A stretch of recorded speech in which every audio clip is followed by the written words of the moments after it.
son varios los que a lo largo de estos años en los que he estado produciendo Punto de Vista me han preguntado varias cuestiones referidas a la resurrección del Señor Jesús, ¿no? Y este es un buen tiempo para contestar estas preguntas. Básicamente, las preguntas relacionadas con la resurrección del Señor están en lo que nos dice el credo, ¿no? Resucitó al tercer día, resucitó entre los muertos.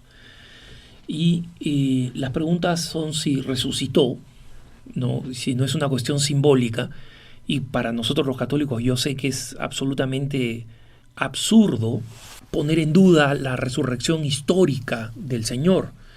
Pero lo digo porque más de un biblista racionalista, y en consecuencia algún sacerdote por ahí, dice que la resurrección fue una cuestión simbólica, creada por la comunidad primitiva.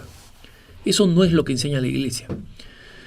Veamos qué es lo que enseña la Iglesia sobre este tema de resucitó al tercer día. En primer lugar, leamos lo que dice el Catecismo. El Catecismo de la Iglesia Católica, en el punto 639, dice: el misterio de la resurrección de Cristo es un acontecimiento real que tuvo manifestaciones históricamente comprobadas, como lo atestigua el Nuevo Testamento. Ya San Pablo, hacia el año 56, escribía a los corintios: porque os transmití en primer lugar lo que a mi vez recibí, que Cristo murió por nuestros pecados según las Escrituras, que fue sepultado y que resucitó al tercer día según las Escrituras, que se apareció a Cefas y luego a los 12. Cefas, recuerdan ustedes, Pedro, ¿no? El apóstol habla aquí de la tradición viva de la resurrección que recibió después de su conversión a las puertas de Damasco. ¿Y qué dice más adelante el Catecismo en el punto 647? ¿Qué noche tan dichosa canta el Exsultet de Pascua, el himno de la vigilia pascual? Solo ella conoció el momento en que Cristo resucitó de entre los muertos. En efecto, nadie fue testigo ocular del acontecimiento mismo de la resurrección y ningún evangelista lo describe. Nadie puede decir cómo sucedió físicamente. Este es el Catecismo de la Iglesia. Nadie lo vio, nadie puede decir cómo sucedió físicamente. Menos aún su esencia más íntima, el paso a otra vida, fue perceptible a los sentidos. O sea, menos aún fue perceptible a los sentidos el hecho de esta transición de Jesús a otra vida. Acontecimiento histórico demostrable por la señal del sepulcro vacío y por la realidad de los encuentros de los apóstoles con Cristo resucitado. No por ello la resurrección pertenece menos al centro del misterio de la fe en aquello que trasciende y sobrepasa la historia. Por eso Cristo resucitado no se manifiesta al mundo, sino a sus discípulos, a los que habían subido con él desde Galilea a Jerusalén y que ahora son testigos suyos ante el pueblo. Esto es lo que dice el Catecismo. Es decir, en otras palabras, la Iglesia Católica reconoce que en los testimonios que están en el Evangelio y en el Nuevo Testamento, lo que cuenta Pedro, lo que cuenta San Pablo, lo que aprendió ya en el año 56 de la era cristiana, es que Jesucristo resucitó. Nadie vio ni el momento, ni la hora, ni la forma en que sucedió esa resurrección. Solo sabemos que Jesús resucitó. ¿Por qué? Porque la tumba quedó vacía, sin ningún resto, más que el famoso sudario de Turín. Y luego Él se apareció con un cuerpo glorioso, con el que podía atravesar paredes, como vemos en la aparición previa a Pentecostés, a los discípulos, pero que podía ser tocado por los discípulos, como vemos con el episodio de Tomás. Entonces, lo primero que señalamos es que la resurrección es una realidad y es central para nuestra fe. Que cuando un racionalista, biblista, o cuando un sacerdote dice que en realidad es una construcción de la comunidad primitiva, un símbolo, etcétera, está negando algo esencial de la fe y está negando el catolicismo en su esencia. No puede ser uno católico y negar la resurrección. Si Cristo no hubiera resucitado, dice San Pablo, vana sería nuestra fe. Ahora, ¿cómo es que Jesucristo resucita al tercer día cuando nosotros celebramos el viernes de pasión, su muerte, y ya el sábado por la noche estamos celebrando su resurrección? El domingo lo proclamamos Domingo de Gloria cuando han pasado de viernes a domingo 2 días. No debería ser el lunes, en realidad el lunes de la resurrección. Esto se resuelve muy fácilmente, que muchas veces no se tiene en cuenta, que es la manera de contar el día de los judíos, que eran de la salida a la puesta del sol.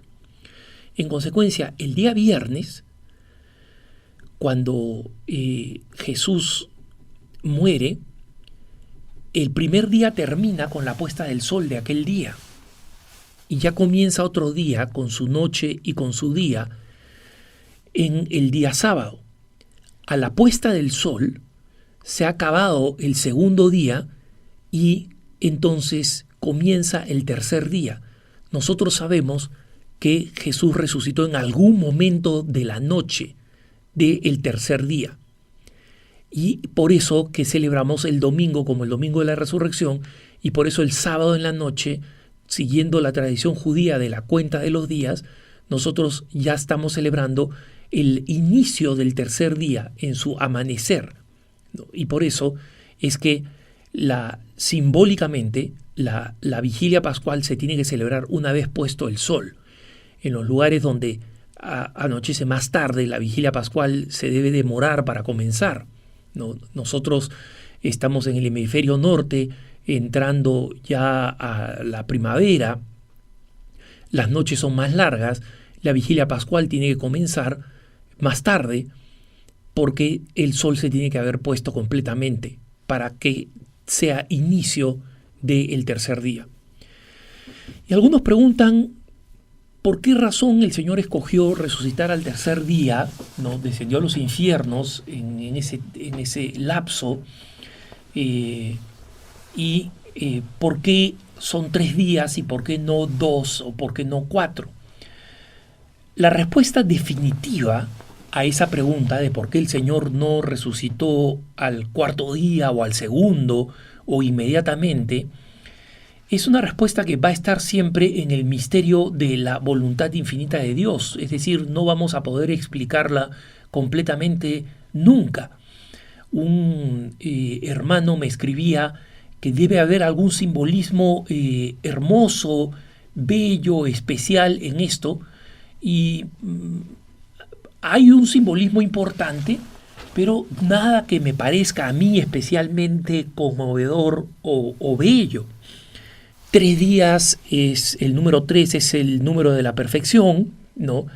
Entonces está relacionado a la Trinidad, se relaciona a la Trinidad, pero fundamentalmente hay un argumento bíblico que Jesús mismo dio cuando explicó por qué él iba a ser reconocido como el enviado de Dios en el pasaje de Mateo 12, 38, 40. El pasaje dice: le respondieron algunos de los escribas y de los fariseos diciendo: Maestro, deseamos ver de ti una señal. Y él respondió y les dijo: generación mala y pervertida demanda una señal, pero ninguna señal le será dada sino la señal del profeta Jonás. Porque como estuvo Jonás en el vientre de la ballena 3 días y 3 noches, así estará el Hijo del Hombre en el corazón de la tierra 3 días y 3 noches. De este pasaje bíblico, Mateo 12, 38, 40, yo estoy utilizando una traducción bastante rígida, bastante cercana al original, ¿no? Pero ustedes pueden verla en sus propias escrituras, Mateo 12, 38, 40. Queda claro que, en primer lugar, la señal que deseaban ver los escribas y fariseos era que Jesús era el Mesías. Muéstranos una señal para que creamos que tú eres el Mesías. Estaba buscando una señal en ese sentido. No eres solamente un hombre cualquiera, con grandes habilidades, de oratoria y con la capacidad de hacer algunos milagros que hemos escuchado, los queremos ver nosotros. Ellos querían ver una multiplicación de panes y peces, ellos querían ver curaciones masivas, y Jesús le niega eso porque lo que hacían lo hacían por una curiosidad malsana y por falta de fe, ¿no? Y Jesús le responde en consecuencia que la única señal que Jesús va a dar a los escribas y fariseos de su mesianidad es lo que él llama la señal de Jonás. El profeta Jonás, en el Antiguo Testamento, como sabemos, después de predicar la conversión de Babilonia, es devorado por una ballena y permanece 3 días y 3 noches al interior de la ballena.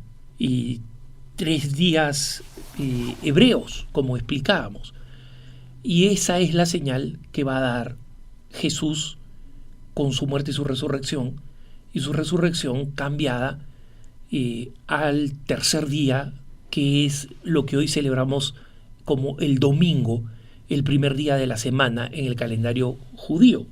El cardenal Ratzinger, en su libro Jesús de Nazaret, escribía lo siguiente: si se considera la importancia que tiene el sábado en la tradición del Antiguo Testamento, basada en el relato de la creación y en el Decálogo, o sea, los 10 mandamientos, resulta evidente que solo un acontecimiento con una fuerza sobrecogedora podía provocar la renuncia al sábado y su sustitución por el primer día de la semana, ¿no? Algo que algunos hermanos protestantes no son capaces de hacer todavía. Ellos dicen, la ley del Antiguo Testamento dice el sábado, nosotros tenemos que seguir celebrando el sábado. Pero sigue diciendo el cardenal Ratzinger, solo un acontecimiento que se hubiera grabado en las almas con una fuerza extraordinaria podría haber suscitado un cambio tan crucial en la cultura religiosa de la semana.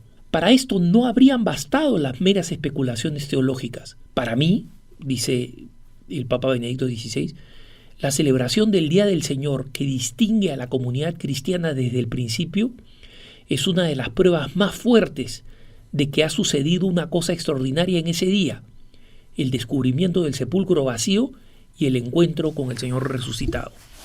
Yo creo que esto explica de manera clara por qué afirmamos con absoluta certeza, como parte del credo de nuestra fe, que resucitó al tercer día, cómo al tercer día y por qué al tercer día. Que tengas un buen día.